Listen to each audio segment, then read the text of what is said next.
ఈరోజు ప్రజలంతా కూడా మన మీద తిరుగుబాటు చేస్తారేమో, మనం పరిపాలించడంలో వైఫల్యం చెందాం, అది దొరికిపోయాం కాబట్టి దీన్ని మరల్చాలంటే డైవర్షన్ పాలిటిక్స్ చేయాలన్నటువంటి దాంట్లో భాగంగానే మరి నేడు ఎవరైతే మనకున్నటువంటి మరి జోగి రమేష్ గారిని, వారి వారి సతీమణి గారిని, వారిని మరి అరెస్ట్ చేసే కార్యక్రమం చేసి మరి అక్రమ మద్యం కేసులు అరెస్ట్ చేసి వారిని వేధింపులకు గురి చేస్తున్నారని మనం చేస్తున్నా.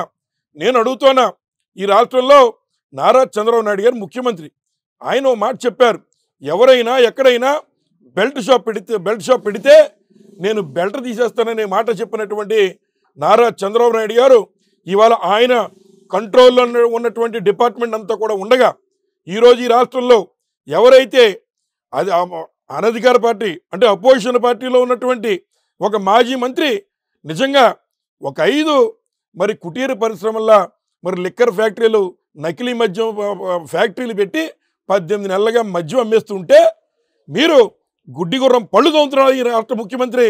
అలాగే మీకున్నటువంటి మంత్రిని ఇప్పటికే మీరు ఎక్సైజ్ మంత్రిని బర్తరఫ్ చేయాలా, అలాగే ఈ వైఫల్యాలకు కారణమవుతున్న హోమ్ మినిస్టర్ గారిని బర్తరఫ్ చేయాలా. మరి ఈ కార్యక్రమాలన్నీ చేయలేకపోతున్నందుకు నారా చంద్రబాబు నాయుడు గారు రాజీనామా చేయాలని చెప్పి మేము కోరుతూ ఉన్నాం. గతంలో హోందా కలిగినటువంటి రాజకీయవేత్తలు వారి విధులు వారు సక్రమంగా నిర్వర్తించలేకపోతే వారి మీద ఒక అభియోగం వస్తే వారు తప్పుకొని హుందాగా వ్యవహరించేవారు.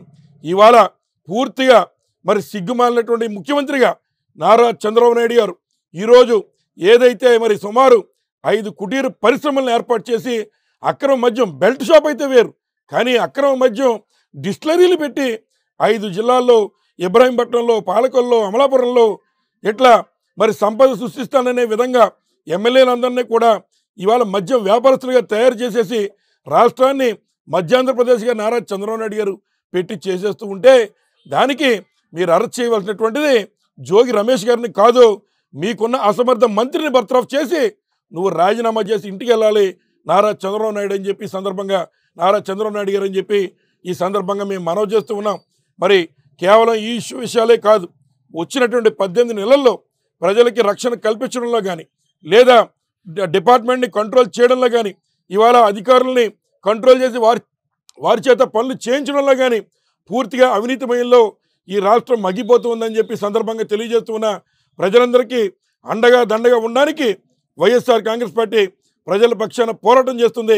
తప్పనిసరిగా మన మెడికల్ కాలేజీ ఉద్యమాలు కానీ లేదా ఈ యొక్క రాష్ట్రంలో ఉన్నటువంటి ఆస్తుల్ని తెగనమ్మే కార్యక్రమం చేస్తున్నటువంటి నారా చంద్రబాబు నాయుడు గారికి రాబోయేటువంటి కాలంలో బుద్ధి చెప్తారు ప్రజలని చెప్పి ఈ సందర్భంగా తెలియజేస్తూ ముమ్మిడివరం నియోజకవర్గంలో మరి వైఎస్ఆర్ కాంగ్రెస్ పార్టీ శ్రేణులందరినీ కూడా ప్రత్యేకంగా మరొకసారి అభినందిస్తూ వారి పోరాట ఫలితమే ఇవాళ ఈ గ్రామంలో ఎవరైతే మరి మైనర్ బాలిక అత్యాచారానికి గురైందో కొంతమేరకైనా ప్రభుత్వం కూడా దిగొచ్చింది. మరి ఇట్లాంటి ఇంకా అనేక కార్యక్రమాలు ఇక్కడ జరిగాయి, కానీ అవి కూడా బహిర్గతం కావట్లేదు.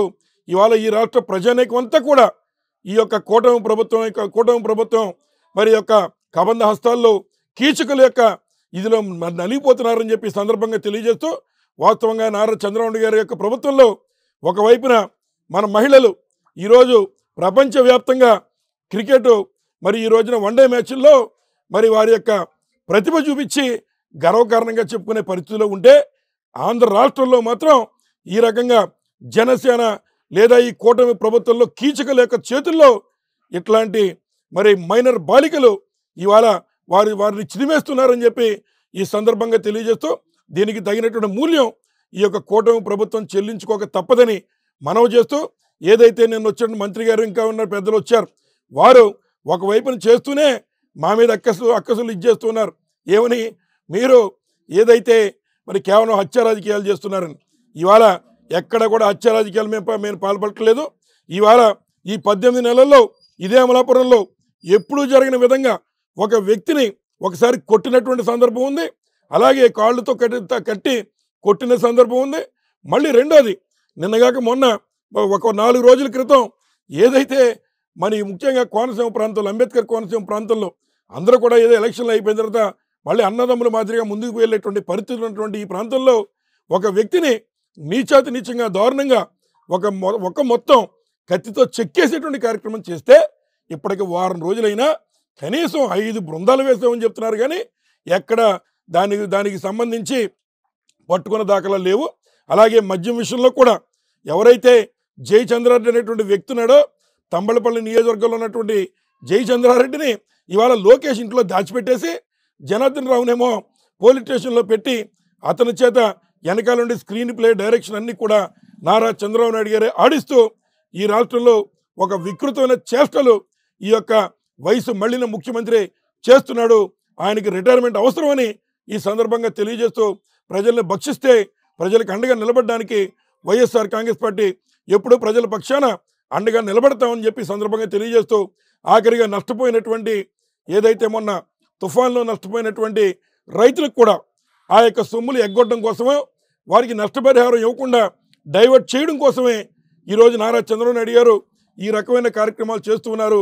ప్రతి ఈ యొక్క అంబేద్కర్ కోనసీమ జిల్లాలో సుమారు 70,000 ఎకరాలు నష్టపోయినటువంటిది మీ అధికారులు ఇచ్చిన అంచనా.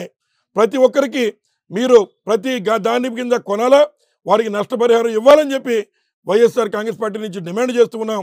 ఏం చేద్దంటే నష్టపరిహారం ఇచ్చిన వారికి మేము మళ్ళీ ఏదంటే మినిమం సపోర్ట్ ప్రైస్ ఇచ్చి ప్రభుత్వం మేము కొనలేమనేటువంటి మాట ఇప్పటికే చెప్తున్నారు అధికారులు. మొన్న యూరియా ఇవ్వడానికి చేతులెత్తేసిన ఈ యొక్క కూటమి ప్రభుత్వం నేడు ధాన్యాన్ని కొనడానికి కూడా ముందుకు రాకుండా కేవలం ప్రచార ఆర్భాటాలకే పరిమితం అయింది. తప్పనిసరిగా ప్రతి రంగు మారిన బియ్యం ఏదైతే జగన్మోహన్ రెడ్డి గారి హయాంలో వారికి క్రాప్ ఇన్సూరెన్స్ ఈ యొక్క అంబేద్కర్ కోనసీమ జిల్లాలోనే 358 కోట్ల గతంలో జగన్మోహన్ రెడ్డి గారు ఉన్నప్పుడు మేము ఇచ్చాం. అట్లాంటిది ఇవాళ ₹1 ఈ యొక్క నారా చంద్రబాబు నాయుడు గారి యొక్క అసమర్థత వల్ల రైతులకు కట్టాల్సినటువంటి ఇన్సూరెన్స్ కట్టకపోవడం వల్ల ఇవాళ ఈ అంబేద్కర్ కోనసీమ జిల్లాలో ఉన్న రైతాంగం 358 కోట్ల రూపాయలు నష్టపోయారు. మరి జగన్మోహన్ రెడ్డి గారి టైంలో ఆ రకంగా రైతుల పక్షాన జగన్మోహన్ రెడ్డి గారు ఇన్సూరెన్స్ చేశారు కనుక ఆ రోజు ఆ డబ్బు వారికి వచ్చింది. ఇవాళ చంద్రబాబు నాయుడు గారు ముందు చూపు లేకుండా ఈ కార్యక్రమం చేయకపోవడం వల్ల అంబేద్కర్ కోనసీమలో ఉన్నటువంటి రైతాంగం అలాగే అరటి రైతులు అందరూ కూడా నష్టపోయారు. కాబట్టి ఎట్టి పరిస్థితుల్లో ఆ ఇన్సూరెన్స్ ఇవాళ ప్రభుత్వం ఇవ్వాలని మేము డిమాండ్ చేస్తూ ఉన్నాం. అలాగే ధాన్యం రంగుమారిన ధాన్యం దగ్గర మొదలుపెట్టి మినిమం సపోర్ట్ ప్రైస్ కూడా ఇచ్చి ప్రతి ధాన్యం కింద కూడా కొనాలని చెప్పి సందర్భంగా డిమాండ్ చేస్తూ సెలవు తీసుకుంటున్నాం. ధన్యవాదాలు. చరిత్ర సృష్టించినోడు ఇప్పుడు ఆ చరిత్రని తిరగరాయబోతున్నాడు. అబద్ధాల గోడల్ని బద్దలు కొట్టి నిజాలను రాగా మీ ముందుంచబోతున్నాడు. నిజమైన వార్తల కోసం వెంటనే డౌన్లోడ్ చేసుకోండి రా యాప్ని.